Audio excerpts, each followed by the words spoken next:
The sun hung low above Umuokoro village, casting long amber shadows across the clay huts and the golden maize fields that swayed gently in the evening breeze. Birds cawed softly from the dense forest that bordered the village, their calls mingling with the distant laughter of children playing near the river. This village, alive with the colors of tradition, red, gold, and deep indigo fabrics, the glint of coral beads on necks and wrists, and the rhythmic beat of drums, was a place where hearts were as open as the horizon, yet secrets ran as deep as the forest itself. In the heart of the village lived Adaeze, a young woman of extraordinary beauty and intelligence. Her waist curved with elegance, her skin glowed like polished mahogany, and her eyes, deep and observant, seemed to hold both laughter and sorrow.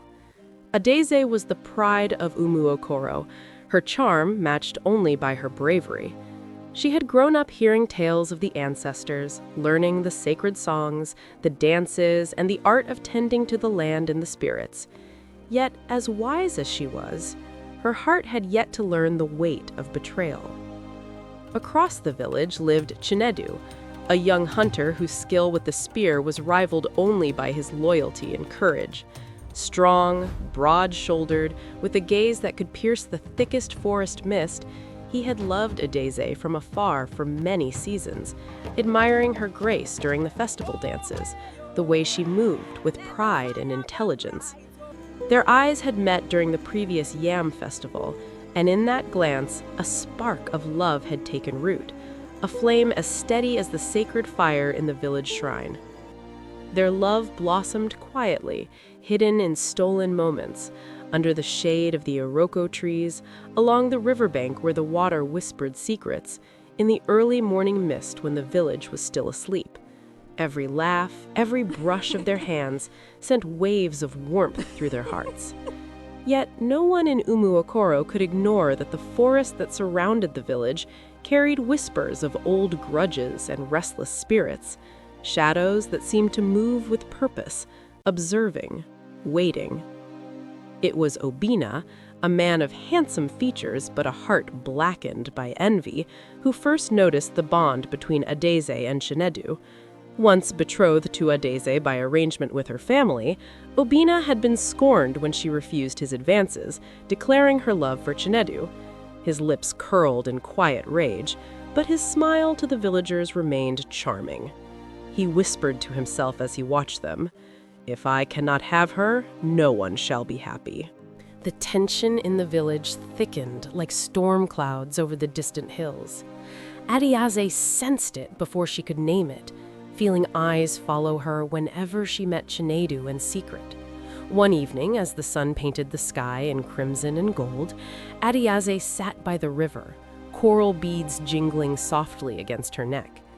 Chinedu emerged from the forest shadows, carrying a bundle of freshly cut reeds, his face both determined and worried. He approached her slowly, kneeling beside her. "Adaeze," he whispered, his voice carrying both urgency and tenderness. "I fear Obina's envy grows darker than the night. He watches, waits. I cannot leave you unprotected." Adaeze's eyes softened, reflecting the last golden rays of the sun. She took his hand, her tone firm yet gentle. "Chinedu, fear will never guard love. We must trust the strength of our hearts and the courage that binds us. If we falter, it will be not because of fear, but because we doubt ourselves." Their moment of peace, however, was fleeting. That same night, a fire broke out at Chinedu's family compound. Smoke curled into the star-speckled sky, and villagers rushed with water buckets and shouts of alarm. By the time they arrived, the fire had consumed the storage of yams, the very lifeblood of Chinedu's family for the coming season. Though no one was hurt, the damage was immense. Chinedu's father, stricken with grief and rage, accused the villagers of negligence, but the fire's strange pattern, the way it had begun precisely where Obina had been seen earlier, sowed suspicion. Chinedu's eyes hardened as he looked toward the shadows. He knew that this was not mere accident.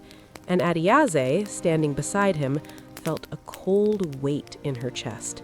This was the first strike of betrayal, and she knew, with a certainty that chilled her, that love alone might not shield them from the darkness to come.